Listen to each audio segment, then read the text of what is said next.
오늘은 네 가지 성스러운 진리, 사성제와 팔정도에 대해서 하겠습니다.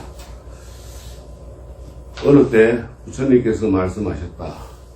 비구들이여, 8가지 세속의 이치 때문에 세상이 펼쳐진다. 그 8가지는 무엇인가? 이익과 손해, 명예와 폄훼, 칭찬과 비난, 즐거움과 괴로움이다. 배우지 못한 사람들은 이러한 8가지가 자신에게 닥치면은 그저 무상하고 괴롭고 변하는 것이라고 있는 그대로 분명히 알지 못합니다.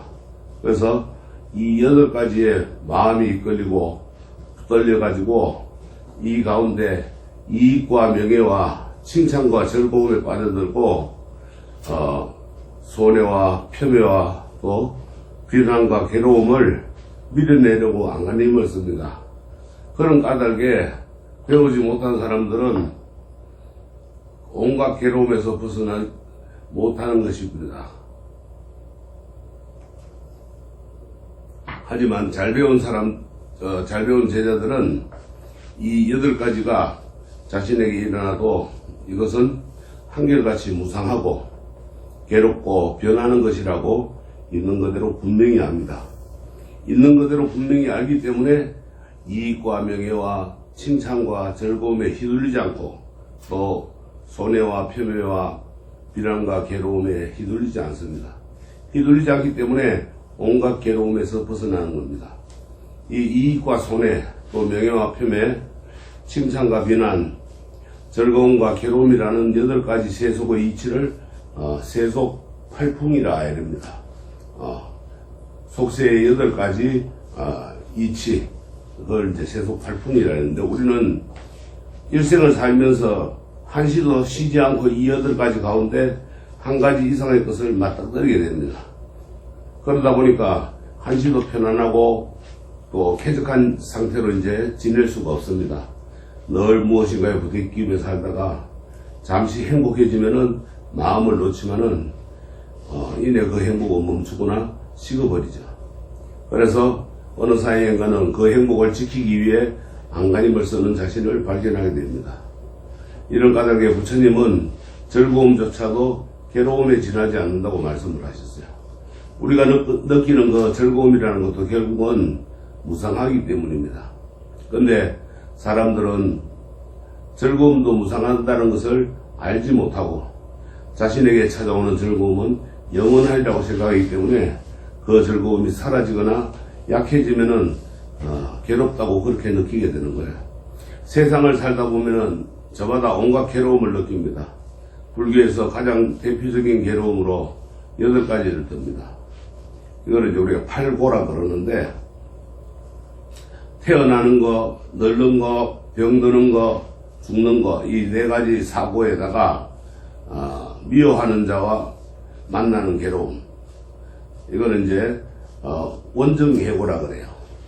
원정, 미워하는 원수들 만나는 거죠. 또 사랑하는 자와 헤어지는 괴로움, 이거는 이제 애별이고라, 사랑하는 사람 헤어지는 거.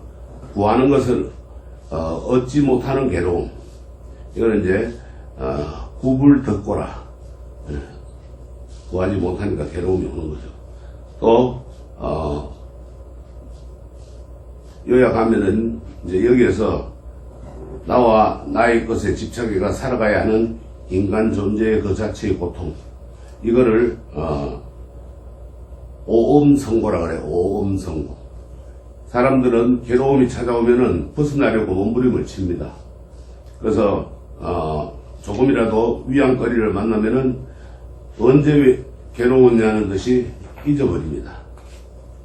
그리고는 자신의 괴로움을 애써서 외면하게 됩니다. 그리고 우리가 부처님은 자신에게 닥치는 괴로움을 정확하게 파악하고 직시하라고 이제 제안을 합니다. 괴로움이라는 현실을 여전하게 바라보고 알아야 우리가 극복하고 또 나아갈 수 있기 때문에 이를 하나의 성스러운 이치를 깨뜨려 보는 고성제라고 합니다. 그런데 이와 같은 괴로움에는 반드시 그 원인이 있다, 이 말이에요. 내가 겪고 있는 현실의 괴로움을 막연히 신이 주신 시험이라든가 전생의 업장 때문이라든가 이렇게 여기지 말고 정확하게 어디에서 기인해가지고 오는가 심사숙고해야 합니다.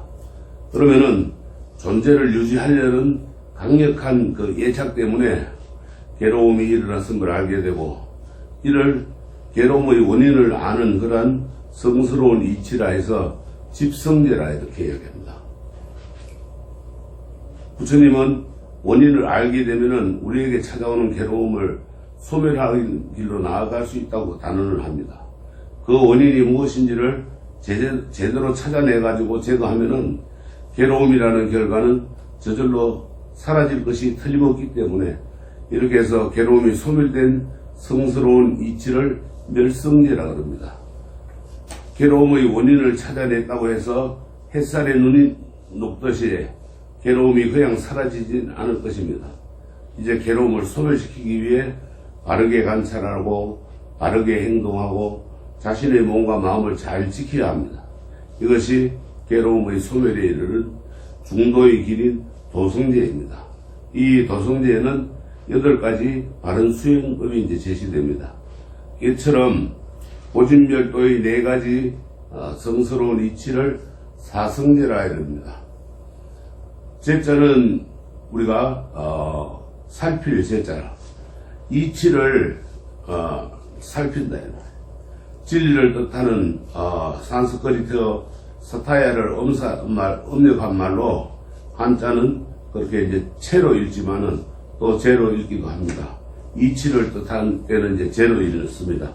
그래서 사성제 중에 도성제에 속하는 8가지 바른 수행법을 활정도라 그럽니다. 8가지 바른 길.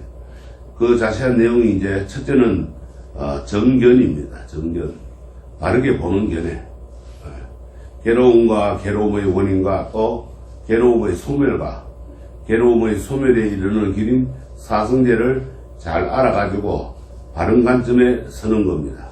그래서 사성제를 잘 한다는 것은 자신에게 일어난 일을 직시하고 또 그 원인을 제대로 파악하는 것을 뜻하며, 편견이나 선입견을 가지거나 자기 주장에 휘둘리지 않고 있는 그대로 사견을 삿된 것을 바라보는 바른 관점을 지니는 겁니다. 그것을 우리가 정견, 바른 견해라고 합니다. 둘째는 정사유라, 바른 사유라고 하는데, 분노나 탐욕에 섣불리 휘둘리지 않고 담담히 문제를 바라보면서 바른 견해에 입각해가지고 생각해야 할 것과 생각하지 말아야 할 것을 잘 분별하는 것, 이것이 정사유입니다. 셋째는 정어, 바른 말이라. 바른 말을 한다는 것은 입으로 착하고 올바른 업을 짓는다는 거고, 진실을 말하고 남을 화합시키는 말을 하면서 부드럽고 듣기 좋은 말을 하고 사실에 근거해 가지고 말하고 때에 맞추어서 말을 하는 것, 이게 바른 말입니다. 넷째는 정업이라. 바른 행위, 행동. 바른 행위를 한다는 것은 몸으로 착하고 올바른 업을 짓는 거고, 살아있는 생명을 죽이는 행위를 멈추고 무기를 버리고 모든 생명을 가볍게 여기는 겁니다. 또한 주어지지 않는 것을 갖지 않으며 노력에 따른 정당한 대가에 만족하고 그릇된 그러한 성관계를 멈추는 것, 그러니까 몸으로 하는 모든 행동, 그걸 말합니다. 나쁜 행동. 다섯째는 정명이라. 바른 생계. 바른 생계는 올바른 직업을 뜻하는데, 우리가 다른 생명을 해치지 않고 또 생명을 해치는 무기를 팔지 않고 정신을 혼미하게 만드는 것을 파는 것 등으로 생계를 잊지 않는 겁니다. 여기는 이제 우리가 무기도 있고 또 이제 정신을 혼미하게 하는 그 마약 같은 것도 있겠죠. 여섯째는 정정진이라. 바른 노력을 하는 것, 그걸 정정진이라 합니다. 뒤로 물러섬이 없고 줄기차게 노력하는 것을 말합니다. 쉼없이 떨어지는 낙수물이 바위에 구멍을 뚫듯이 게으르지 않고 늘 마음을 단속하는 겁니다. 나쁜 마음이 들지 않도록. 부처님은 자기 몸과 마음을 관찰해서 이미 생긴 악을 서둘러 끊어버리면 악이 생기지 않도록 늘 단속하고, 이미 생긴 선은 더 키우도록 애를 쓰고, 아직 생겨나지 않는 그러한 선은 생겨나도록 애써야 한다, 이렇게 강조를 했습니다. 일곱째는 정념, 바른 기억이라.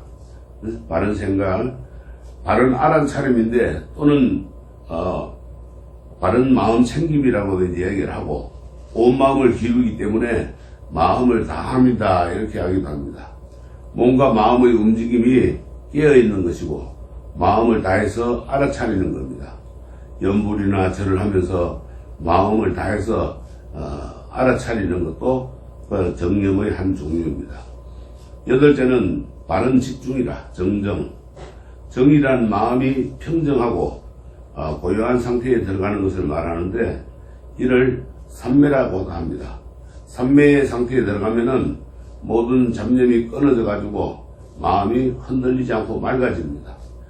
삼매는 산스크리트 사마디를 업력한 말로 평정하고 편안한 것을 뜻합니다. 삼매에 들려면 우리가 고요하고 한결같은 그런 집중을 해야 하는데, 그렇게 되면은 나라는 것은 사라지고 또 대상과 일체가 됩니다. 그렇게 된 상태를 모라일체라 이렇게 합니다. 모라일체라는 건 스스로를 잊고 모든 것을, 온갖 사물 이런 거 모든 것을 잃는 겁니다. 잃고는 우리가 한 마음이 되는 거예요. 그래서 독서 삼매의 경전을 떠올려보면 이해하기가 쉽습니다. 그런데 삼매에도 이제 우리가 참선을 해서 고요함에 들어가는 것도 있고, 염불을 해서 염불 삼매에 들어가는 경우도 있고, 여러 가지가 있습니다. 그래서 이 삼매에 들어가면은 옆에 어느 누가 와도 모르고 거기에 딱 집중을 하게 됩니다. 우리가 독서 삼매에 들면은 옆에 사람들이 지나가도 모르고 그 책 뒤에 빠져 있죠. 그거와 같이 우리가 염불 삼매는 염불하는데 집중이 되어서 옆에 누가 와가지고 떠들고 이야기를 해도 모릅니다. 또 그 삼매에 들면은 시간이 얼마나 가는지도 모르고 시간 가는 줄 모르고 합니다. 끝나고 나면은 그렇게 편안할 수가 없어요. 그 이제 우리가 참선을 해도 이제 그런 게 오고 그럽니다. 그래서 우리가 이제 바른 집중을 해야 되는 거예요. 집중하지 않으면은 그런 경계에 들 수가 없고, 또 부처님의 진리에, 부처님의 자리까지 올라갈 수가 없습니다. 그 다음에 8가지 바른 길에는 8정도는 우리가 일상생활에서 닦아야 할 그런 수행법입니다. 이 8가지 바른 길을 우리가 행하지 않으면은 불자로서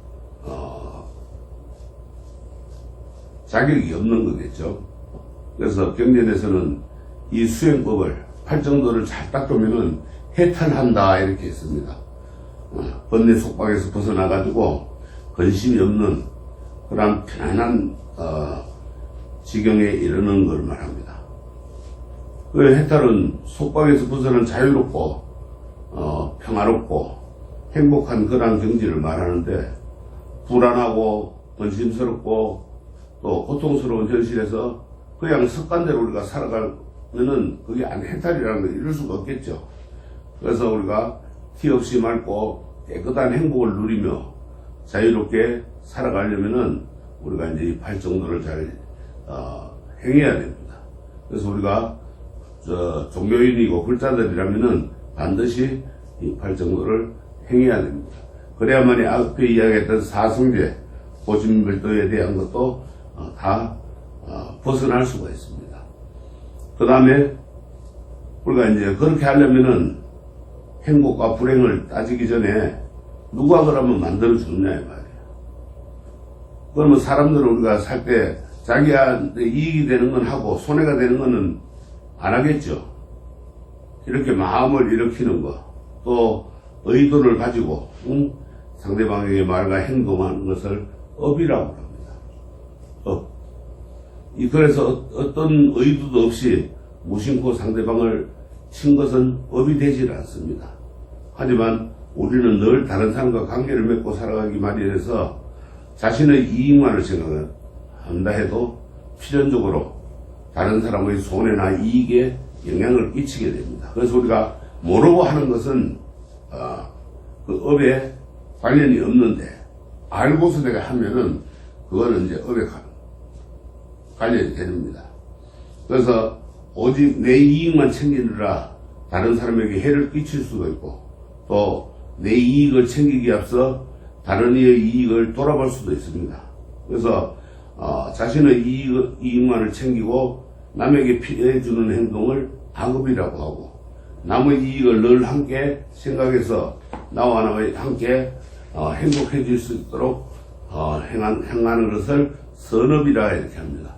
부처님은 불자들에게 무조건 업을 짓지 말라고 말씀하시기보다는 선업을 짓고 악업을 멈추라고 말씀을 누차 하십니다. 우리가 업을 짓지 마라 그러면 살지 말아야 되잖아요. 살 수가 없잖아요. 그러면 사는데 악업보다는 남을 해치는 것보다는 남을 이롭게 하고 나도 이롭게 할 수 있는 선업을 지어라 이렇게 했습니다. 그래서 이렇게 착한 업, 선업과 착하지 않은 업, 악업, 또 불선업이라고 그래요. 불선업, 선이 없는 그러한 업이다. 그래서 선업과 악업에는 각각 몸으로 짓는 업, 신업이 있고 또 입으로 짓는 업, 구업이 있고 뜻으로 짓는 업, 의업이 있습니다. 이 세 종류의 업이 있습니다. 우리가 천수경 시박참회에 나오죠. 위에 세 가지가 이제 몸으로 짓는 것이고 그 다음에 짓는 것이 입으로 짓는 거 구업이고 그 다음으로 짓는 것이 이제 의업 마음으로 짓는 겁니다. 그래서 이를 이제 우리가 선업이건 악업이건 업을 지으면은 그 업이 원인이 되어 가지고 결과가 생겨나는데 이를 과보라 그래요. 인과응보의 준말이라. 인과응보가 반드시 어떤 대가가 따르는 거예요. 또는 업보라 그럽니다. 우리가 선악의 선업과 악업의 행위에서 일어나는 업, 그거를 이제 업보라 그러는데 과보는 인간 이외의 어떤 존재가 있어서 만들어주는 것이 아니라 내가 원인이었던 업을 따라오는 그러한 결과물이라 내가 행동한 것에 대해서 따라오는 필연적인 겁니다. 이것을 원인에는 반드시 결과가 따른다 하는 뜻으로 이제 우리가 인과응보라 그래요. 그걸 이제 줄여가지고 과보라 해야 됩니다. 그래서 선업에는 즐거운 과보가 있고 악업에는 괴로운 과보가 필연적으로 따릅니다. 그래서 경전에서는 선업을 지으면은 현세에서 이생에서 이익과 명성이 따라오는 등 행복한 과보를 불러오고 다음 생에라도 반드시 받게 되니까 다음 생에는 천상에 태어나거나 인간 세상에 태어나더라도 행복한 곳에 태어난다 이렇게 말했습니다. 우리가 태어날 때 이 생에 행복하게 사는 사람들은 이 선업을 많이 지은 거예요. 그리고 이제 우리가 악업을 지으면은 괴로운 과보를 받게 되는데 현세에서 불행하고 파멸이 따라오는 등 괴롭고 힘든 그러한 것을 불러옵니다. 현세에 받지 않으면 다음 생에라도 반드시 받게 되어서 지옥이나 악이나 축생과 같은 무섭고 힘들고 절망적인 곳에 떨어집니다. 이 지옥이나 악이나 축생을 삼악도라 그래. 세 개의 악한 곳이다. 악한 세계다 해서 그 다음에 이제 이렇게 자신이 지은 그 업의 과보로서 육도 중 하나하나에 태어나 생을 반복하는 것을 윤회라 그럽니다. 이걸 이제 합쳐서 육도 윤회라 그러는데 악업의 과보로 태어나게 되는 지옥, 악이 축생의 세계를 사막도라 하고 선업의 과보로 태어나게 되는 아수라, 인간, 천신의 세계를 삼선도라 착한 곳이다. 삼선도라 합니다. 그리고 이 6가지 길을 돌고 도는 것을 육도윤회라 하고 또 우리는 현실 속에서도 육도윤회의 삶을 삽니다. 한없는 나락으로 추락하는 지옥 같은 현실 또 아기 다툼하는 내 모습, 때로는 매처럼 신처럼 빼어난 모습이 바로 그 예가 됩니다. 그래서 우리가 이제 그 신처럼 되는 거는 이제 천상에 태어나는 거겠죠. 그래서 자신이 지은 업이 이제 과거를 갖는다는 이치가 바로 인과법이라. 인과법은 내가 맺어놓고 지어놓은 그대로 받는 거. 그래서 자신에게 즐거운 과거가 생기기를 바란다면은 선업을 지어야 한다는 것은 우리가 더 이상 이제 말할 필요가 없고, 세상을 살다 보면은 선업을 지은 착한 사람이 어려움에 처하거나 또 착한 사람이 잘 사는 경우를 보게 됩니다. 우리가 그런 일이 많죠. 저 사람은 법 없이도 살 사람인데, 착한 사람인데 왜 저렇게 힘들게 못 살게 살지? 응? 또 저 사람은 잘 사는데 저 법으로 어떻게 처리를 좀 했으면 하는 사람도 있죠. 악의 열매가 맺기 전에는 악한 자도 복을 받기 때문에 그런 거예요. 그래서 악의 열매가 익었을 때 악한 자는 재앙을 입습니다. 그러니까 사업도 잘 나가다가 하루아침에 무너진다든가, 아니면은 착한 사람이 하루아침에 가다가 죄를 짓는다든가, 그거는 이제 뭔가 하면은 이 악의 열매가 맺기 전에 복을 받다가 이제 그 시기가 되어가지고 복이 다 소멸하고 나니까 악을 받는 거예요. 그래서 그러한 이제 재앙을 입는 겁니다. 선이 열매가 맺기 전에는 선한 이도 이 땅은 화를 만납니다. 그래서 우리가 착한 사람도 어렵게 힘들게 사는 경우가 많죠. 그러나 선의 열매가 익었을 때 선한 사람은 복을 받습니다. 그래서 우리가 부처님 제세시에 보면은 그 공주가 있었어요. 이 공주가 평상시 하도 이제 울고 뭐하고 하니까 나중에 시집을 우리나라에서 이 나라에서 제일 못 사는 거지한테 시집을 보낸다 그랬어요. 그러니까 이제 참 성장을 해서 시집 갈 그런 나이가 되니까 이제 배필을 구하니까 공주가 나는 거지한테 시집 간다 그런 거예요.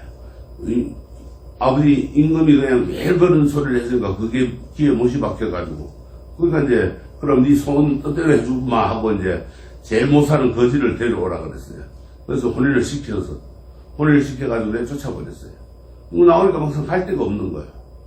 공주가 이제 이 거지 보고 물었어요. 응? 거지가 되기 전에 어디서 살았나 이거예요.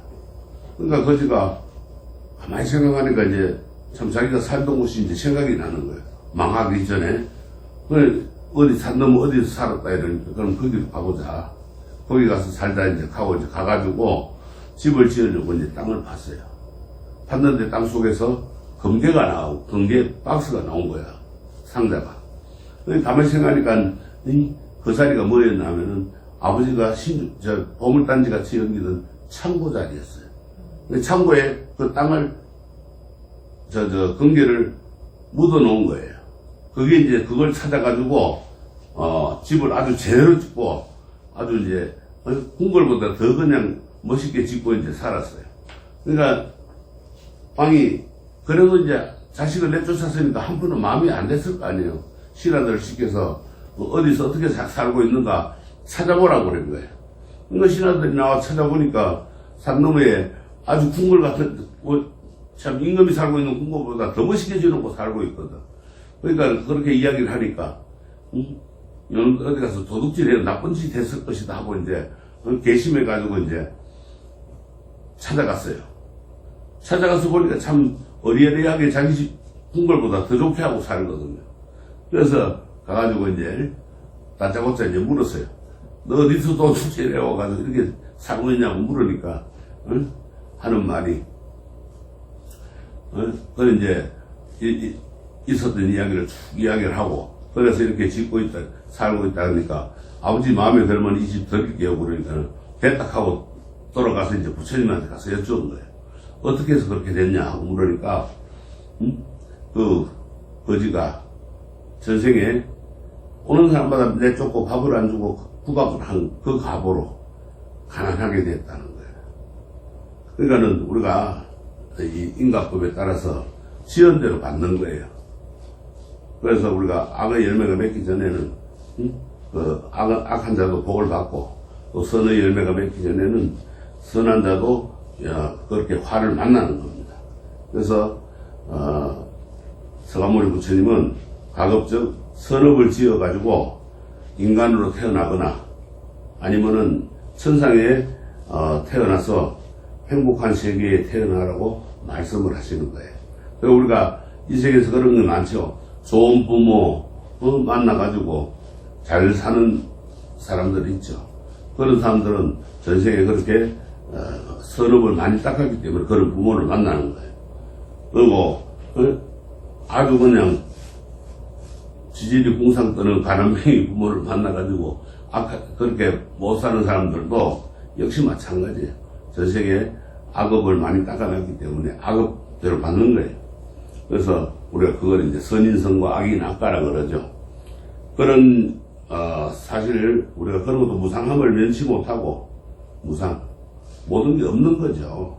있다가도 없어지고 없다가도 있는 거예요. 그러니까 다 무상한 거라 열심히 마음 공부하고 또 수행 정진해 가지고 인간 세상이나 천상 세계에도 태어나지 않고 해탈할 것을 우리가 부처님은 권합니다. 그래서 무아인데 아무것도 없는 나가 없는데 어떻게 윤회를 하고 또 윤회의 주체는 무엇이냐 이 말이에요. 고정불변한 실체로서의 자아는 없지만은 고정돼 있고 변하지 않는 거란 그 실체는 없다 이 말이에요. 자아는 항상 변한단 말이에요. 변화하는 과정으로서 행위는 자아는 있다 이 말이에요. 변하는 과정으로서 이제 행동하는 거. 어떻게 행위하는 자아는 완전히 단멸되지 않고 순간순간 변하면서 연속성을 지니고 윤회를 하는 거예요. 그래서 이례적인 그런 행동뿐만 아니라 그 행위의 패턴까지 쌓여가지고 습관이 되고 인격이 되는 거예요. 그 우리가 어렸을 때 태어났을 때 3살 버릇 8까지 간다고 그러죠. 처음 습관을 잘못 들여놓으면은 그 버릇이 평생 갖고 다닌다 이 말이에요. 그것이 그 사람의 업의 흐름이 되고 또 마음이 일어나고 사라지는 것 또한 윤회일 뿐이에요. 그래서 대성불교에서는 우리가 대성불교나 선불교에서는 여기서 이제 한 발 더 나아가가지고 현재 내가 서 있는 자리에서 마음 공부를 잘 해가지고 해탈을 누리려고 합니다. 이제 여기서 우리가 이제 해탈을 누리라고 그러는데 대성불교나 선불교에서는 어떻게 하느냐 하면은 항상 크게 우리가 이제 부처님의 교리를 기본 일념으로 하고 또 소송불교는 초기 불교고 대성불교는 우리 북방 이제 후기의 불교입니다. 그렇게 해서 선불교라고 하는 거는 이제 교종에 대립해가지고 선불교라고 이제 이렇게 하는데 교회 별전이라고 그래요. 교회 별전이라고 하는 거는 교리가 필요가 없다 이거예요. 그래서 마음을 닦으면은 우리가 직지인심 견성성불을 한다 이 말이에요. 그래서 마음 공부를 잘해가지고 해탈을 누리라는 거는 앉은 자리에서 내가 서 있는 자리, 내가 있는 자리에서 마음 공부 앉아서 참선을 하든지 아니면은 연부를 하든지 뭘 하든지 간에 마음 공부를 잘해가지고 해탈을 하라 이 말이지. 깨달으라 이 말이에요. 바로 이 삶의 현장에서 마음을 비우고 또 겸손하고 평화롭게 살면서 세상 사람들을 부처님처럼 섬기면은 바로 이 자리에서 해탈을 하게 될 것이요. 그러면은 바로 이 땅이 부처님 세상이라 이런 의미라. 참 힘들죠. 살아가면서 모든 사람들을 부처님처럼 섬기면서 살라고 하면 얼마나 힘든 거예요. 그러나 그렇게 노력을 해야 된다는 거예요. 그런데 지금 어떻습니까? 노력하는 게 참 힘들죠. 모든 사람들이 다 그냥 그렇게 살면 바보 취급받고 맨날 당하기만 한다 이 말이에요. 그래서 우리가 바르게 이제 그렇게 하려 보면은 윤회라는 것에서 나에 집착하고 그렇게 살아가면서 벌어지는 끊임없는 생명의 순환이고, 해탈은 나라는 집착과 또 자아의식에서 해방이 되어가지고 현재 이 순간 자유롭게 관계를 맺으면서 열린 존재로 살아가는 것이라 이렇게 할 수가 있어요. 그래서 이게 참 나에 대한 집착을 가지면은 가질수록 지금과 같이 험난한 세상이 돼가고, 또 이 나라는 집착과 자아의식, 내가 잘났다는, 내가 최고라는 그러한 것에서 해방이 돼가지고 우리가 현재 이 순간에 자유롭게 살 수 있으면 바로 그것이 해탈이다, 깨달음이다. 그래서 이 세상에서 존재하는 모든 것은 자기 혼자만의 능력으로 생긴 않았습니다. 그것이 있게끔 하는 조건이 인이고, 그것이 이제 연이고, 그것이 있어가지고 그거에 기대가지고 이제 발생하는 것, 그거를 기라 그래요. 연기라. 그래서 연기법인데, 이러한 내용을 바탕으로 이제 내가 태어나고 늙고 병들어 죽는 과정에서 느끼는 괴로움과 불안, 또 어떻게 해서 생겨났는지를 밝히는 이치가 바로 이제 연기법입니다. 더 이상 괴롭지도 불안하지도 않을 수 있는 과정을 밝히는 이치이기도 합니다. 그래서 연기법은 세상에 존재하는 것들이 자신의 힘만으로는 생겨나서 살아가는 것이 아니라 늘 상대적인 것을 필요로 하고 그것에 기대어서만 존재하는 구조를 밝히는 거란 이치이기도 합니다. 마치 두 개의 볕단을 서로 기대어 서 있는 것처럼 이 볕단과 저 볕단은 서로가 없으면 서 있을 수가 없습니다. 그래서 우리가 이런 관계를 아주 유명한 말로 이제 뭐라는가 하면은 이것이 있으므로 저것이 있고, 저것이 있으므로 이것이 있으므로 저것이 생긴다. 또 이것이 없으면 저것도 없고, 이것이 사라지면 저것도 사라진다 이랬어요. 이것이 있으므로 저것이 있고, 차유고피유라. 차유고피유. 또 이것이 생김으로 저것이 생긴다. 차생고피유, 고피생이라. 그러니까는 2차 접히, 우리가 이것이 2차, 차는 2차자거든요. 이것이 있으면은 저것이 있고 접히, 저것이 있고 이설유. 그래서 차유 고피유라. 또 이것이 생기면은 저것이 생긴다. 차생 고피생이라. 또 이것이 없으면은 저것도 없어진다. 없을 문자 써가지고 차무 고피무라. 또 이것이 사라지면은 저것도 사라진다. 차멸 고피면이라. 멸할 몇장. 그래서 이처럼 모든 것은 서로가 존재하는 원인이 되기도 하고 조건이 되기도 하면서 서로 의존적으로 성립합니다. 어느 것이나 예외는 없어요. 자식이 내가 있다는 것은 부모가 있다는 말이고, 부모가 있다는 것은 자식이 있다는 겁니다. 즉 어머니 아버지가 없으면 내가 없잖아요. 그러니까 내가 있으면 어머니 아버지 부모가 있고, 또 부모가 있으면은 거기에서 자식이 있는 겁니다. 나아가서 동물은 물론이고 공기와 물과 또 같은 자연 등 저 혼자의 힘만으로는 존재하는 것은 하나도 없습니다. 그렇잖아요. 자연에 우리가 생물도 살아가는 게 산소가 나오고 산소를 발생시켜주고 또 탄소를 흡입하고 이렇게 서로 같이 이제 인이 되고 또 연이 되어 가지고 존재하는 겁니다. 그래서 마치 우리가 잘 짜인 거울코와 같은 구조로 펼쳐진 세상을 밝히는 이치를 바로 연기법이라 이렇게 합니다. 이 가운데 이제 우리가 나라고 하는 것을 한번 생각해 보면은 나는 스스로의 힘만으로 태어날 수도 존립할 수도 없습니다. 미약하기 짝이 없는 존재입니다. 반드시 어떤 조건에 기대야만 지금 이렇게 살아있을 수가 있어요.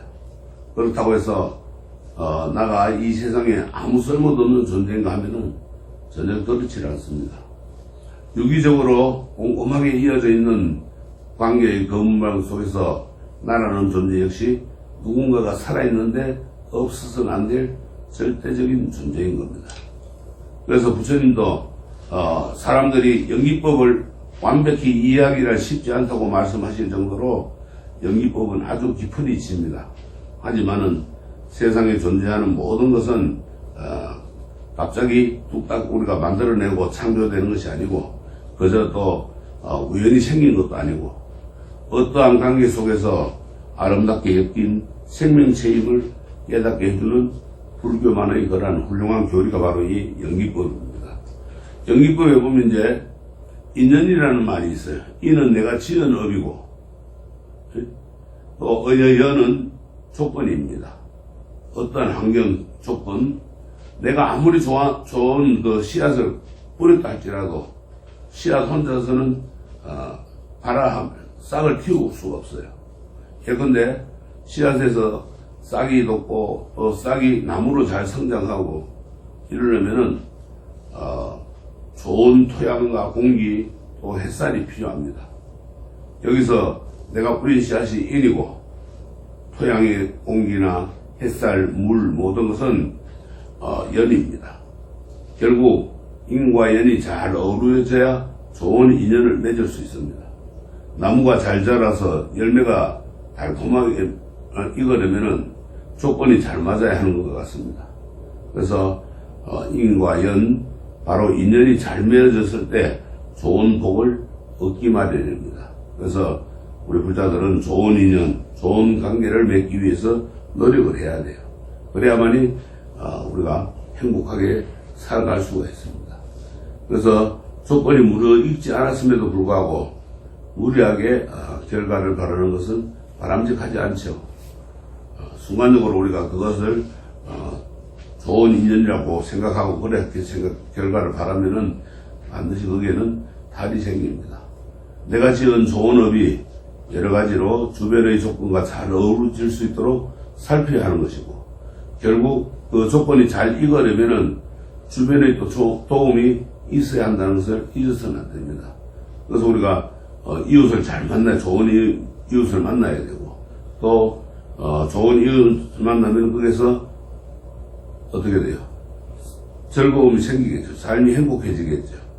그래서 우리는 무엇인가가 내게 있으면은 그것이 처음부터 있었고 앞으로도 영원히 변치 않고 그렇게 있으리라고 생각하고 집착을 하게 됩니다. 영원한 건 없어요. 영원 불면은 없다고 그랬습니다. 그래서 그러다가 그것이 없어지면은 두 번 다시 생기지 않을 것이라 여기면서 또 절망을 하죠. 하지만은 모든 것은 인연이 쌓이고 모여서 생겨났고 또 인연이 흩어지면은 사라지는 겁니다. 그래서 인과법을 비롯한 이 연기의 법칙은 모든 것을 있는 그대로의 모습, 또 진실한 상태를 보여줍니다. 서로 어우러져서 관계를 맺고 있는 모습은 언제라도 변함없는 진리로서 이 세상에 영원히 머물러 있는 겁니다. 진리는 영원히 머물러 있는데 나머지들은 다 고정불변한 게 없습니다.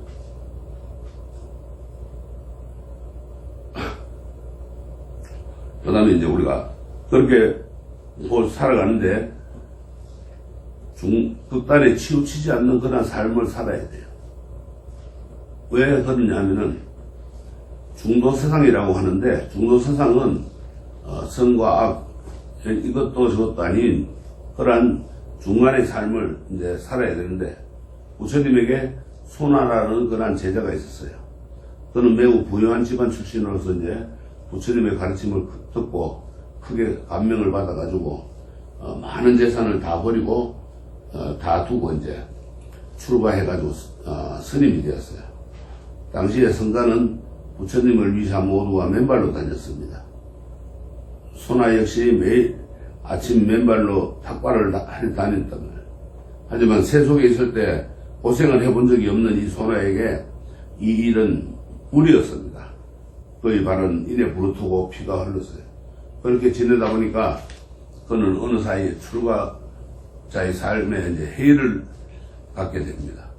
한수 가는 것이 좋을까 생각하는 그를 부처님은 알고 그를 불러서 이렇게 말씀을 하셔요.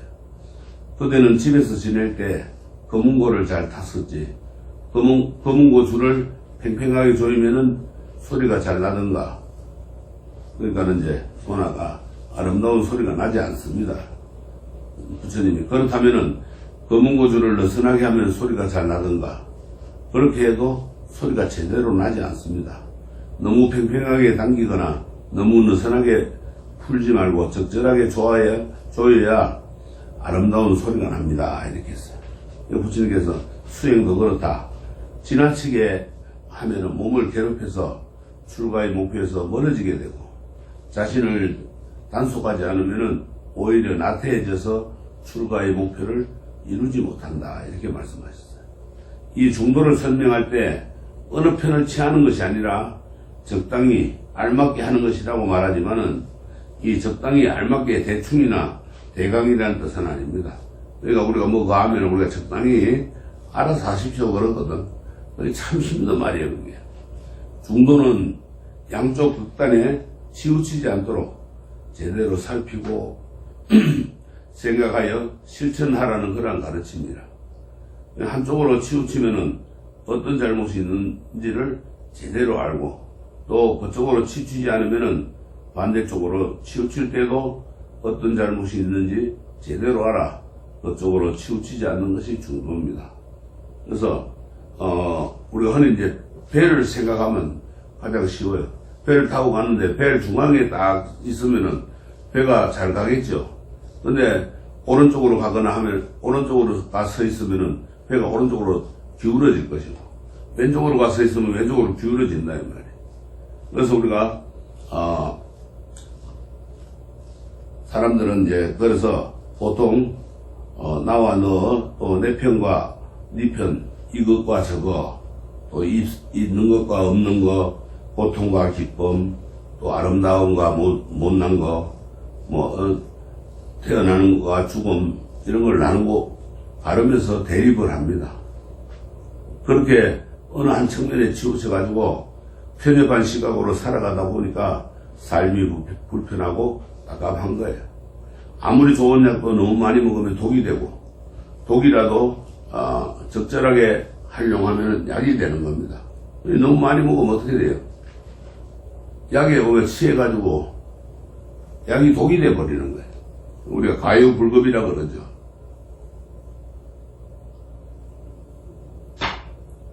또 그렇게 지나치거나 모자라면 문제가 됩니다. 내 몸 안에 병균들을 모조리 죽이겠다고 약을 지나치게 투여하면 오히려 그 건강한 몸을 해치게 되는 것입니다. 그럼 병균 죽이려고 하다가 정상적인 그런 세포들을 다 죽이게 되는 거예요. 조화로운 중도의 자리에 섰을 때 우리는 둘 모두를 살리게 됩니다. 양극단을 포괄해가지고 잘 서로 어울리게 해서 그 둘 모두를 살리는 조화와 균형의 자리를 찾아야 한다는 거예요. 그것이 중도의 바른 길입니다.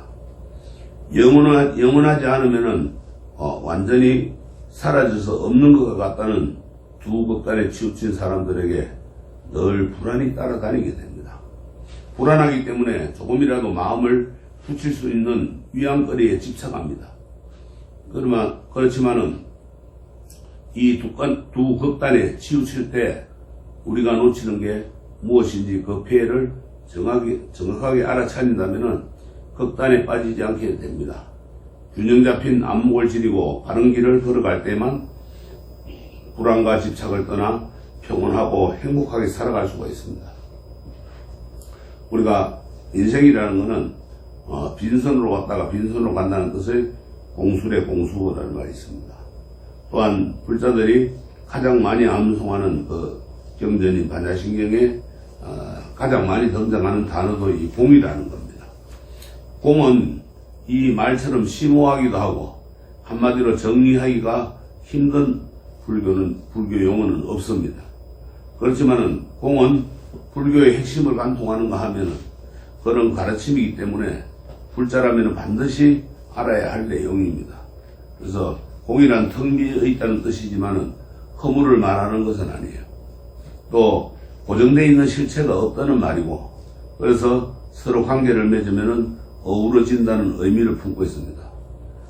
그 한정이 없으므로 고정된 어떤 모습에 머물러 있지 말라는 뜻이기도 하기 때문에 탁 트인 자유고 걸림없는 모습을 말하기도 합니다. 그래서 공은 무집착의 마음이자 절대 자유의 마음이면서 해탈과 통하게 됩니다. 그래서 공은 모든 분별을 타파합니다. 분별작용으로 인해 가지고 견해와 판단은 또 사물이나 사태의 본질을 바로 보지 못하므로 그러한 이성적인 생각과 판단, 또 입장, 주장 등등 공의 입장에서 보면 이제 부정이 됩니다. 그래서 더 넓은 허공과 같은 공의 견지에서 보면 사람들이 옳다고 주장하는 것은 그 사람의 편견이나 또 안다고 하는 것 조그마한 부분에 불과합니다. 근데 마치 그것이 전부인 양 자기 주장만을 내세우고 대립하고 또 편을 갈라 싸웁니다. 공은 그러한 억측과 편견을 철저히 부숴서 어느 한쪽의 입장에서 집착하는 그 마음을 모조리 우리가 타파해야 돼요. 그래서 공마저 부정하고 그 공에 집착하는 것도 철저히 부정해야 됩니다. 단순히 공에 무에 머문다면은 그것은 허무주의에 불과한 거예요. 그래서 긍정하는 것은 아무것도 없는가, 그렇지는 않습니다. 공마저 공으로 비어서 다시 세상으로, 현실로, 색으로 돌아옵니다. 이렇게 되면 색에 대한 집착을 떠나서 색을 긍정하게 됩니다.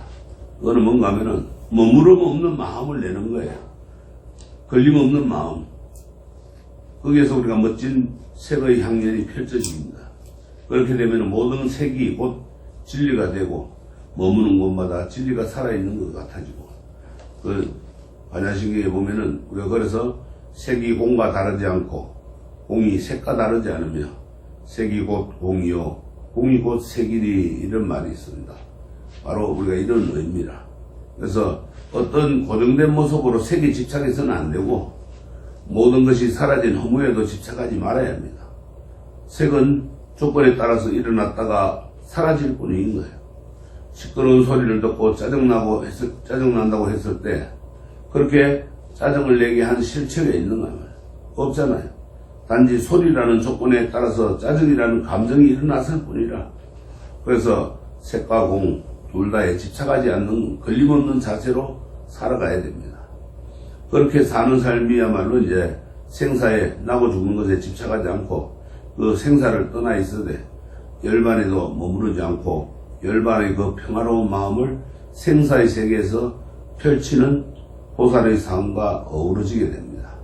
그래서 모든 것이 조건에 따라 일어나고 사라진다는 것을 알게 되면은 나아가서 이제 모든 존재가 비어있다는 것을 알게 되면은 거기에 집착하지 않고 자유롭게 행동하게 됩니다. 그것이 진정 부처님이 말하는 공의 도리를 밝힌 그 반야신경에서 설하는 핵심입니다. 불교는 마음의 종교라고 합니다. 모든 것은 마음이 만들었다는 뜻의 일체유심조라는 말에서 이야기하는 것이고, 그 마음이 곧 공의 마음이라. 일체유심조라고 하는 건 공이다. 그 공한 마음에서 모든 것이 창조되는 거예요. 유일신이 창조주가 아니고 이 마음이 창조주고 주인공인 겁니다. 그래서 우리들의 마음에서 거리면은 거리는 대로 보이고 또 생각하면은 생각하는 대로 반드시 이루어지는 겁니다. 그래서 내 마음이 닫혀 있으면은 어떤 사물도 보이지 않고 소리도 들리지 않지만은 마음이 감명하면은 주변 모든 것의 움직임이 느껴지는 것 같습니다.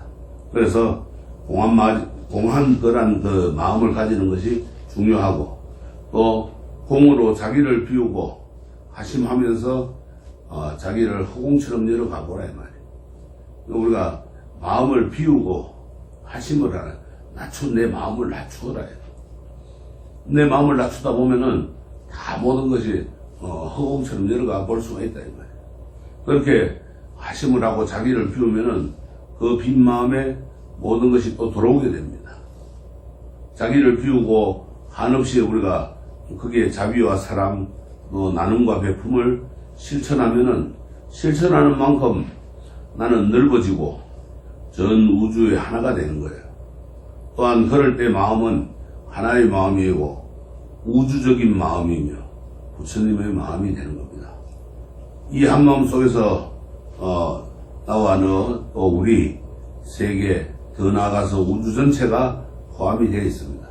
그러나 우리는 한마음이라는 각성을 통해 가지고 전체를 바라보는 마음 자세를 지녀야 됩니다. 그래서 나와 너 또 나와 우주 나와 중생 나와 부처 번뇌와 열반이 다르지 않습니다. 여기서 우리가 이제 이것을 자타불이의 보살인가 무아의 동체 자비행이 나오게 되고 본래 부처로부터 자기 실현이 전개되는 거예요. 그래서 우리가 항상 나와 남이 둘이 아닌 하나가 되는 거예요. 그게 이제 동체자비행이라. 항상 우리가 어떤 단체에서도 그렇게 한마음 한뜻이 내가 움직일 때 그 단체는 잘 운영이 돼 나가듯이 누구 하는 거 가서 다른 말을 하고 그냥 시비를 걸면 파탄이 되잖아요. 차타불이 너와 내가 같다. 또 그래가지고 동체자비행, 동체 한마음이 되는 겁니다. 우리가 부처님의 가르침에서 반드시 듣고 이해할 교리들은 이 밖에도 많이 있습니다. 그러나 여기에 설명한 교리들은 가장 기본적인 내용이에요. 그래서 이 교리들 대해 가지고 생각을 거듭해 가지고 이해하려고 노력하는 일은 내가 왜 자꾸 번뇌를 일으키고 괴로움을 겪는지 그 이유를 아는 데 큰 도움이 됩니다. 내가 살아가는데 왜 어려움이 자꾸 생기고 내가 왜 자꾸 아프고 내한테 왜 이런 고난이 오는가 이런 거에 대해서 이제 큰 도움이 돼요. 그래서 우리 불자들이라면은 시간이 날 때마다 큰 스님들의 법문을 듣고 틈틈이 사색하여서 부처님의 가르침을 이해할 수 있도록 노력해야 됩니다. 그래서 항상 생각을 해야 돼요. 뭘 찾으려고 생각을 해야 돼요. 뭘 찾느냐. 부처님의 그 중도서상 그걸 이해하고 그거를 우리가 몸으로 느끼려고 노력해야 된다 이 말이에요.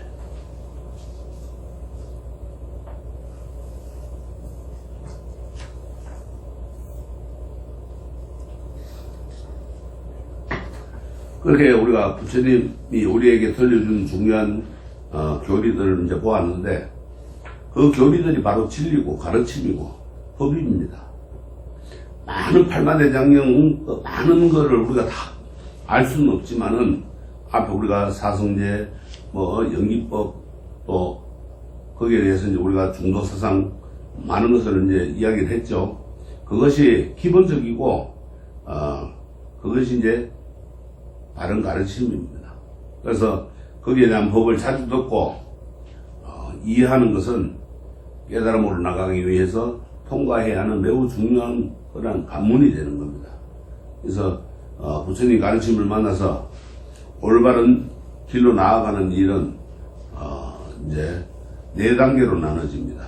가장 먼저 부처님에 대한 깨끗한 믿음, 바른 올바른 믿음이 있습니다. 그리고 이제 그 믿음에 의거해 가지고 부처님 가르침을 하나로 배우면서 나가는 이해하는 단계가 이어집니다. 우리가 믿음이 바르지 않으면은 믿음이 이제 추추돌이나 다름없어요. 믿음이라는 그 바탕하에 부처님의 가르침을 하나하나 배워나가면은 모든 것이 다 바르게 이해를 할 수가 있어요. 우리가 밥을 먹을 때 밥그릇이 깨끗한데 밥을 퍼담아서 먹으면은 밥이 맛있듯이 밥 더러운데 밥그릇이 더러운데 뭐가 지금 묻었는데 밥 담아주면 그 밥이 맛있어요, 맛없어요? 맛없죠. 똑같습니다. 그러니까는 그러한 것 같이 깨끗한 믿음, 바른 믿음을 가지고 와야지. 부성실한 그런 믿음을 갖고 오면은 안 되는 거예요. 그게 다른 생각을 갖고 믿음을 가지고 그래도 안 되는 겁니다. 그래야만이 이제 이해할 수 있는 부처님의 가르침을 하나씩 배우고 그걸 또 이해하려고 하는 마음이 생기는 거예요. 그래 이제 우리가 부처님의 가르침 교리들을 여러 번 듣고 자기 머리로 깨닫는 과정입니다. 이해는. 그 다음은 단순히 이제 가르침을 이해하는 것에서 멈추지 않고 이것을 실제로 실천하는 단계입니다. 들어서 배웠으면 행하는 거예요. 실천을 해야 돼요. 실천하지 않으면은 아무 소용이 없어요. 우리가 이제 그거는 지식이라. 지식을 아무리 많이 알아도 그거는 실천하지 않잖아요. 내 혼자만 갖고 있는 거지.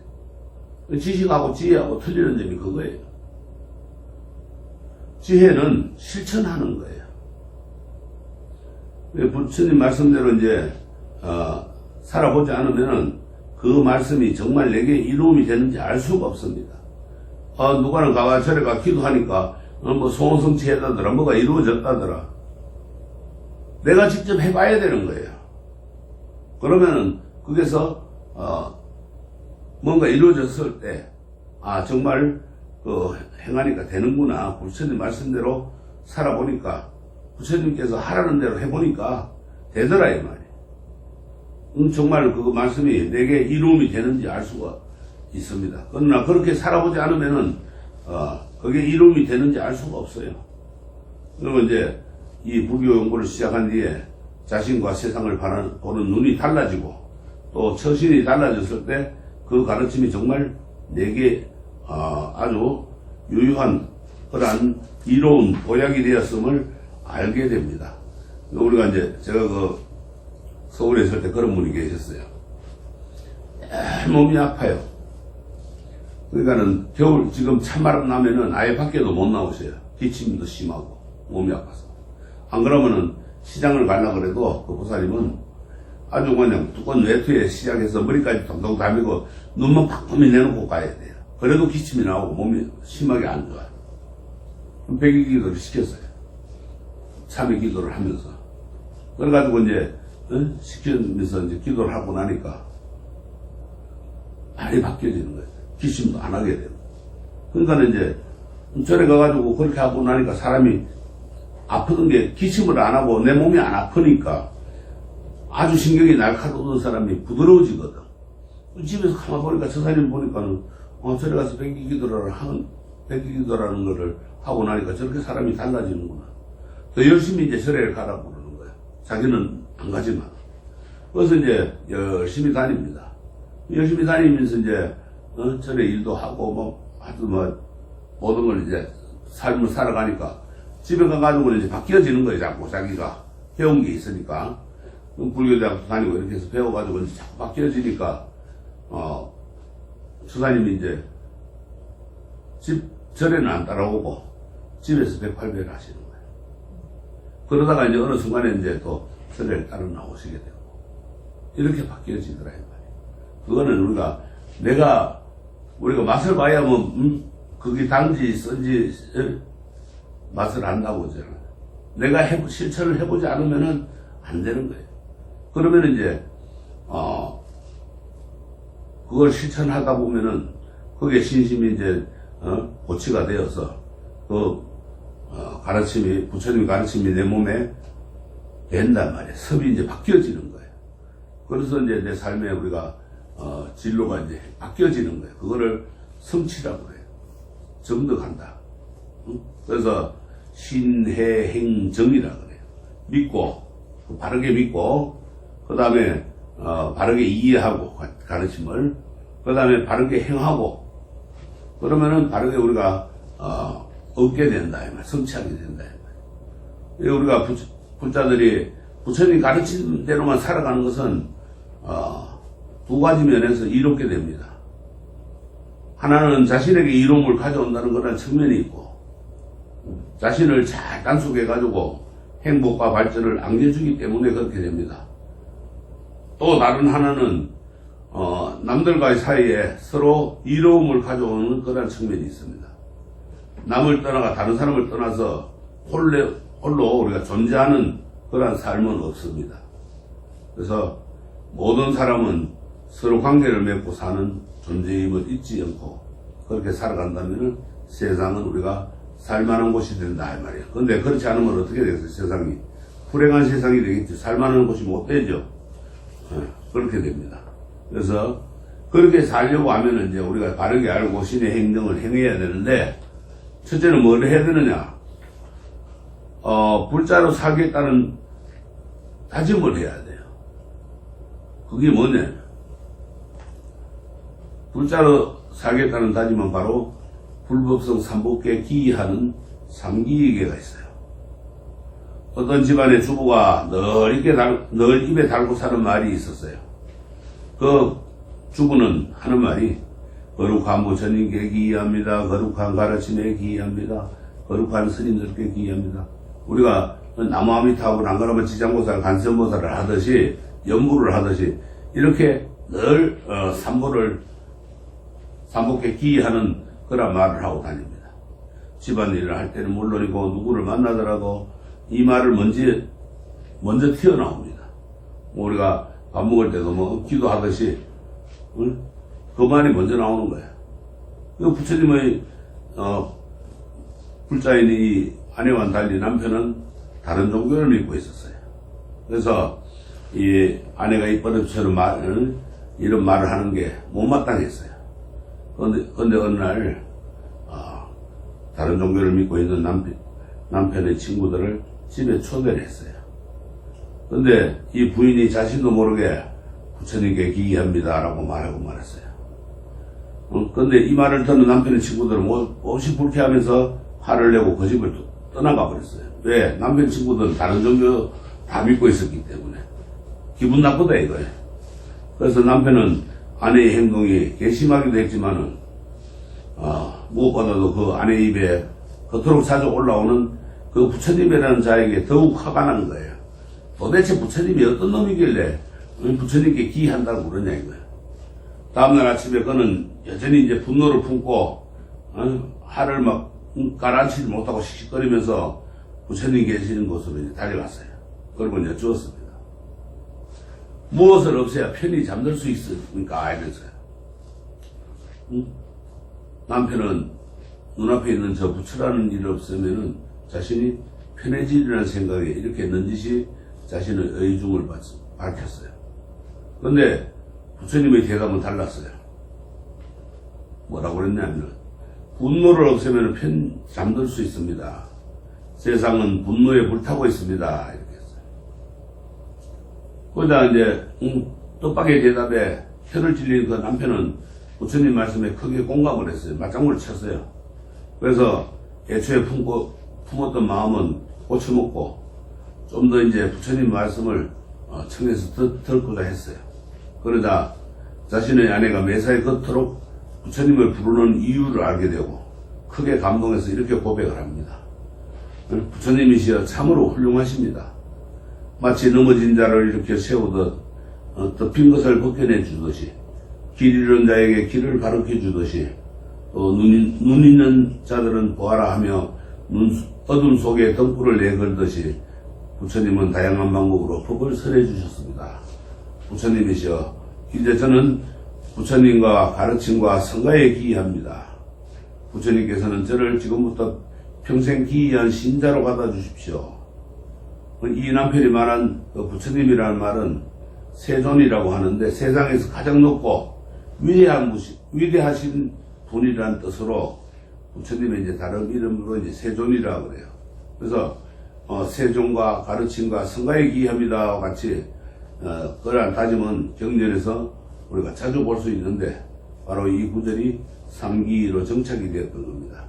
그리고 이러한 다짐을 하면서 불교에 기이하면서 받은 계가 바로 삼기의 계가 됩니다. 그래서 한국 불교에서는 이 삼기의 계를 삼기는 정명화되어 있어요. 어떤 의식이든지 어떤 일이든지 기불양족존이라 거룩한 부처님께 기이합니다. 기법이욕존 거룩한 가르침에 기이합니다. 기성중중존 거룩한 스님들께 기이합니다. 여기서 이제 성가를 스님들이라고 표현하지만은 의미상 큰 차이는 나지는 않습니다. 성가라고 하는 것은 하업을 이상으로 살아가는 스님들의 공동체를 말하기 때문에 모든 스님들 그거를 이제 성가라고 그래요. 스님이라고 그러고 누구든지 부처님 앞에서 불법성 삼보에 의지해서 살아가겠다고 노라고 이제 약속을 했다면은 그 약속을 지키기 위해 스스로를 돌아보지 않을 수 없습니다. 어떻게 행동하는 것이 부처님에게 누가 되지 않아서 그 가르침을 따르고 성가를 보호하는 일인지를 늘 생각하기 때문입니다. 우리가 부처님 불보성 삼복계에 의지해서 살아가겠다고 약속을 했으면 우리가 약속을 지키기 위해서 노력을 해야 된다. 노력을 안 하면은 안 된다. 어떻게 그러면 노력을 하면서 어떻게 행동하는 것이 부처님께 누가 되지 않고 가르침을 따르고 또 성가를 보호하는 것인지를 늘 생각하게 된다. 그래서 상기는 단순한 인문의 서약 차원에서 머물지 않습니다.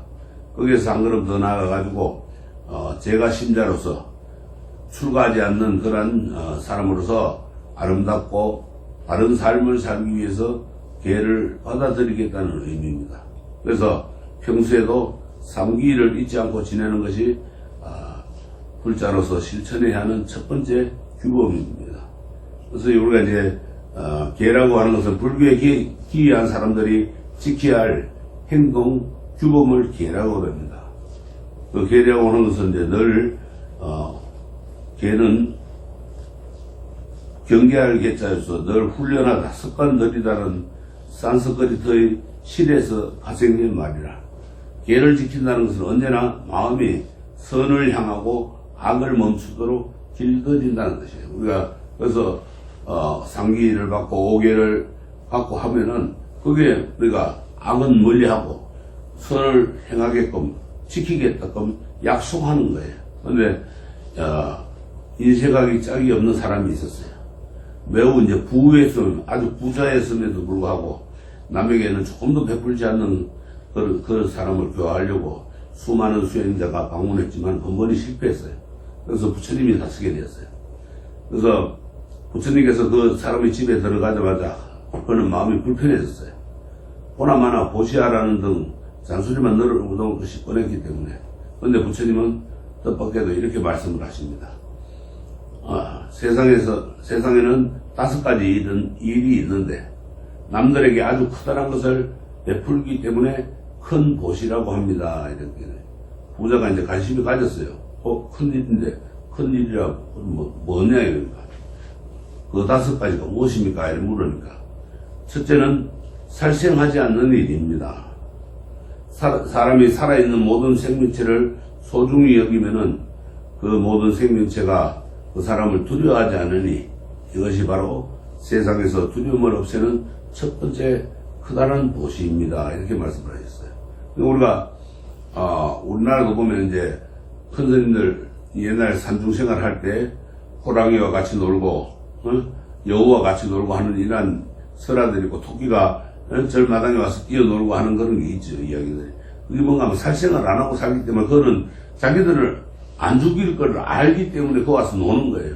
근데 우리 사람들은 집에 들어오면 어떻게 돼요? 불안해가 도망가자놓고 다 그냥 사람들만 봐도 도망을 가버리는 거예요. 그거는 그 사람이 살생할 기운이 살생하려는 기운이 있기 때문에 그런 거예요. 그래서 부처님이 가진 것을 다 베풀라고 이야기를 할 줄 알았지만은 굳이 내 주머니 속의 물건을 남에게 주지 않아도 남의 목숨을 다치게 하지만 않으면은 크다란 보시를 베푸느냐는 것을 말을 듣자마자 부자는 반가운 마음에 이렇게 대답을 했어요. 예, 잘 알겠습니다. 저는 예전에도 남의 생명을 함부로 해치지 않았지만 이제부터는 더욱더 잘 지키겠습니다. 이렇게 했어요. 둘째는 주지 않는 것을 갖지 않는 일입니다. 제 것 아닌 것을 탐내지 않고 함부로 갖지 않으며 사람들은 그를 믿게 되고 그를 두려워하지 않으니 이것이 바로 세상에서 두려움을 없애는 두 번째 커다란 보시입니다. 그러니까 이 부자는 역시 굳이 남의 것을 탐내지 않아도 재물이 넉넉하니까 이 항목을 지켜도 손해볼 일이 없겠다 싶어서 이렇게 답합니다. 예, 잘 알겠습니다. 그것을 지키겠습니다. 부처님은 이제 이어가지고 세 번째 이야기를 합니다. 셋째는 거듭된 성관계를 갖지 않는 일입니다. 자신의 배우자가 아닌 이와 혹은 아직 보호자의 도움이 필요한 이와 강제로 관계를 맺지 않아야 합니다. 그러면 상대방은 그를 두려워하지 않으니 이것이 바로 세상에서 두려움을 없애는 세 번째 커다란 보시입니다. 넷째는 거짓말을 하지 않는 일입니다. 보았으면 보았다고, 보지 못했으면 보지 못했다고, 또 알면 안다고, 알지 못하면 알지 못한다고 사실 그대로를 말해야 합니다. 그러면 상대방은 그를 믿고 두려워하지 않으니 이것이 바로 세상에서 두려움을 없애는 네 번째 커다란 보시입니다. 다섯째는 술에 취하지 않는 일입니다. 정신을 흐리게 하는 것을 즐기지 않아야 합니다. 그러면 상대방은 그를 믿고 두려워하지 않으니 이것이 바로 세상에서 두려움을 없애는 다섯 번째 커다란 보시입니다. 이렇게 부처님은 그가 세상을 살아가는데 기본적으로 지켜야 할 다섯 가지 도리를 일러주었어요.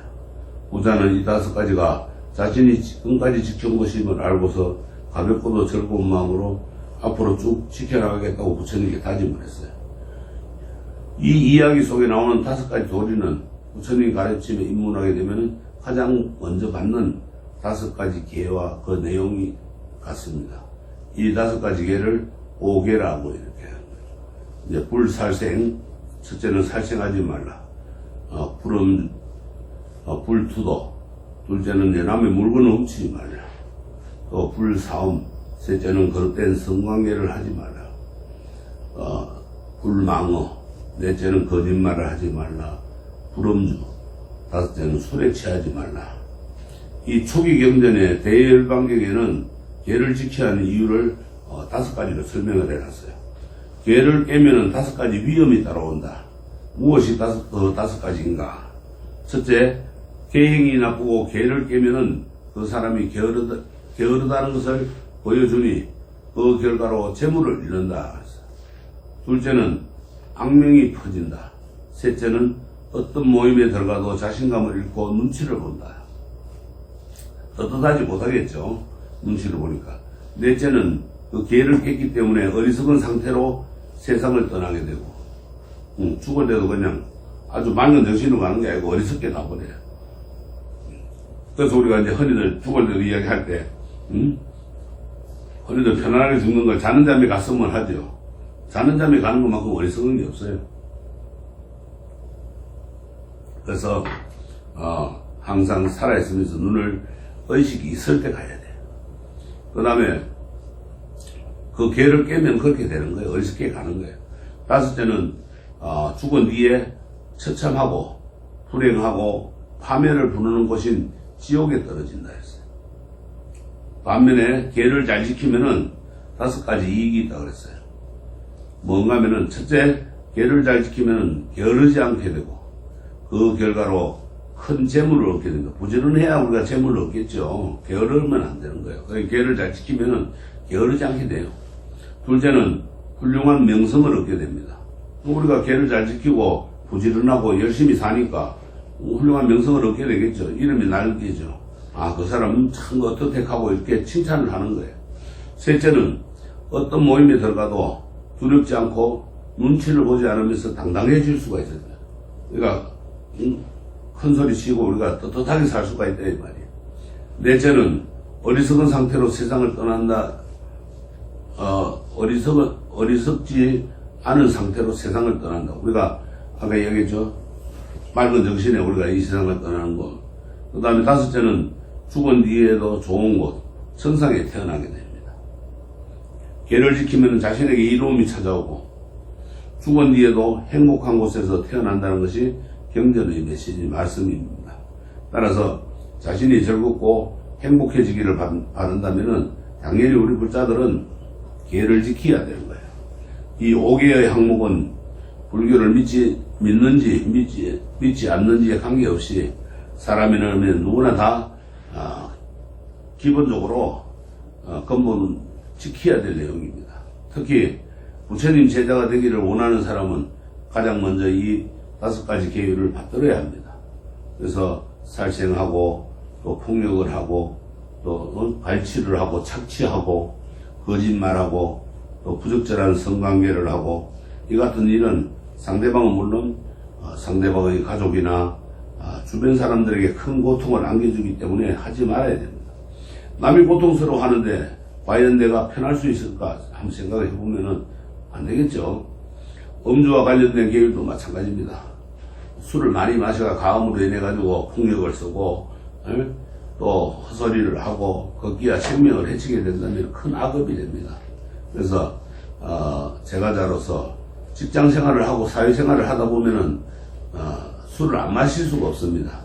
그러나 술을 적당히 마실 수 있고 또 과음을 안 할 수 있으면은 상대방에게 큰 고통도 안겨주지 않을 겁니다.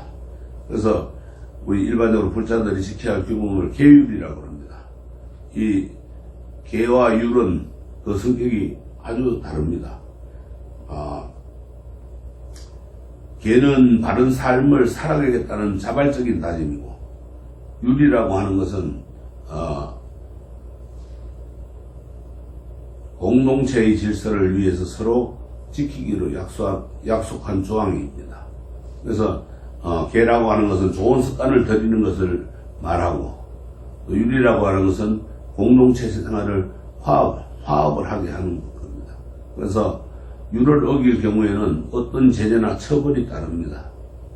법률을 어길 경우에는. 하지만 제재나 처벌이 있든 없든 부처님의 가르침을 믿고 따르면서 수행하기로 맹세한 사람이라면 가장 기본적인 윤리도덕을 지켜야 하는 두루마할 필요가 없습니다. 그러니까 우리가 계라고 하는 것은 우리가 윤리도덕이라 그걸 지켜야 되고 자기 자신 마음으로 지키는 것이고, 율이라고 하는 것은 상대적으로 그거를 어기게 되면은 벌을 받게 되는 거예요. 우리가 심판을 받아서 우리가 법의 심판을 받게 되겠죠. 그래서 우리가 이제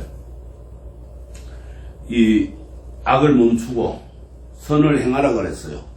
어떻게 해야 되느냐? 지금 현재의 세상에는 서가모니 부처님의 가르침이 널리 펴져 있습니다. 지금 현재 세상에서는 모두가 다 서가모니 부처님의 말씀이고 그 가르침이라. 하지만 이제 서가모니 부처님 이전에도 부처님이 나오셨고 미래에도 부처님이 오실 거라 이렇게 말씀을 해놨어요. 근데 과거와 현재와 미래의 모든 부처님이 똑같이 중요하게 연결한 게 있어요. 그게 뭔가 하면은 칠불통계계라. 칠불통계계라고 하는 거는 칠불이라고 하는 건 과거에 나타난 일곱 부처님을 칠불이라 그러고, 통계라고 하는 것은 이제 우리가 그거를 지키는 거, 이제 통해가지고 그거를 누구를 그 부처님들이 다 지켜왔던 거, 그거를 칠불통계계라고 그래요. 그게 뭐냐? 제약막작이라. 모든 악을 짓지 말고 제약. 그 다음에 중선봉행. 모든 선을 힘써 행하며, 중선 착한 일이란다. 모든 대중들은 그렇게 선을 행하고, 그 다음에 자정기. 제 마음 스스로 맑게 하라. 자기 스스로 맑게 하는 거예요. 마음을. 그 다음에 시제불교. 이것이 모든 부처님의 가르침이다. 시제. 지금 일곱 부처님 모두가 악을 멈추고 적극적으로 선을 지어가는 그런 가르침을 사람들에게 전한 겁니다. 이게 일곱 부처님의 공통적인 말씀입니다. 그런데 경전에서는 이제 선을 행하는 것뿐만 아니라 악행을 저지르지 않는 것 역시 착한 법이라고 합니다. 그래서 현재 내가 취하는 행동이 나와 남을 이렇게 하는지를 잘 헤아려가지고 생각해보고, 해를 끼치는 행위라면 당장 그만 일을 멈추라고, 그런 의미라고 볼 수 있어요. 또 착한 일이라면 더 권장해야 되고. 착한 업, 이 선업 중에도 특히 주의해야 할 것은 말로 짓는 업입니다. 말이라 하는데 특별히 힘들지 않아가지고 무심코 나오는 경우가 많습니다. 그러니까는 새치혀로서 아주 살생도 할 수 있고 살생을 면하게 해줄 수 있고 그렇게 됩니다. 한마디 말이 상대방에게 큰 힘을 주는 경우도 있지만은 비수 칼이 돼가지고 큰 상처를 주는 경우도 다반사로 있습니다. 그래서 우리가 이제 다반사라고 하는 거는 선인 낙과 악인 고가라. 그러니까는 선인 낙가란 말이에요. 선한 일이, 즐거운 일이 선한 일을 하면 즐거운 일이 온다. 또 서로를 갈라놓기 위해서 헐떡여가지고 일가지를 하는 말 대신에 살리는 말을 하고, 또 부드러운 말을 하고, 또 화합하는 아름다운 공동체를 만들어 나가는 것이야말로 향기로운 불자의 모습이고 세상을 아름답게 만드는 작지만 소중한 실천입니다. 반대로 이제 선인 낙과 그렇게 행하면은, 좋은 말만 하면은 즐거움이 오는 것과 반대로 나쁜 말을 하면은 괴로움이 온다. 그게 이제 악인 고가라.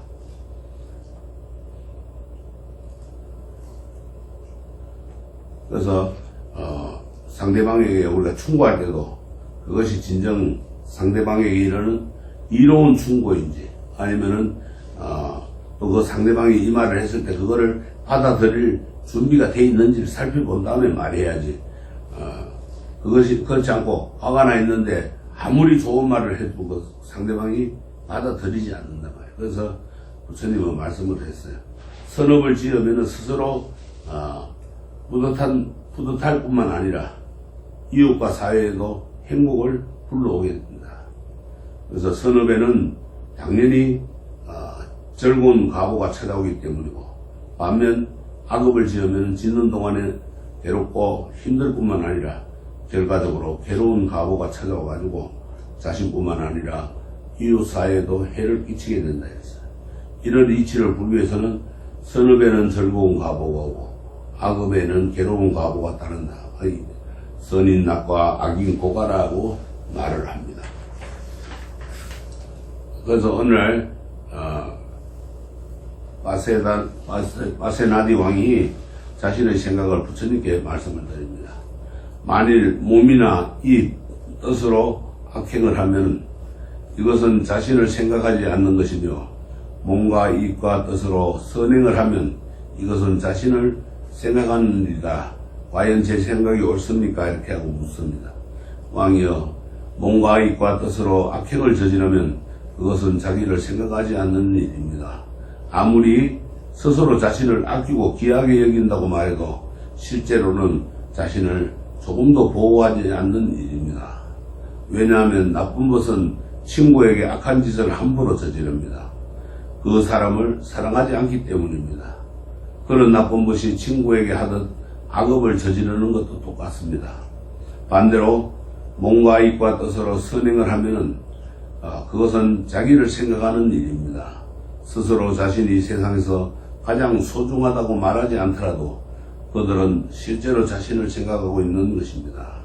왜냐하면 착한 것은 친구에게 이로운 일을 권하고 행합니다. 그 친구를 사랑하기 때문입니다. 이처럼 자기를 사랑한다면 선행을 해야 합니다. 이렇게 말씀하셨어요. 우리가 열심히 일해가지고 돈을 벌고 마음으로는 늘 착하고 옳은 것을 생각하는 이유는 나와 내 주변의 사람들이 행복해지기를 바라기 때문이죠. 나와 내 주변의 사람들이 행복해졌으면 좋겠다는 바람은 이기적인 마음에서 비롯된 것이 아닙니다. 생명은 본래 자신의 안락함을 바라기입니다.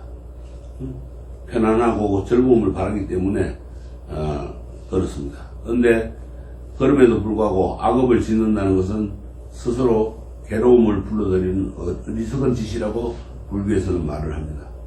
그래서 악업을 멈추고 선업을 적극적으로 지어야 하는 이유는 이처럼 자신과 세상의 행복을 불러오기 때문이라는 것을 우리가 잊지 말아야 됩니다. 오늘 여기까지 하겠습니다. 공부해 주시오.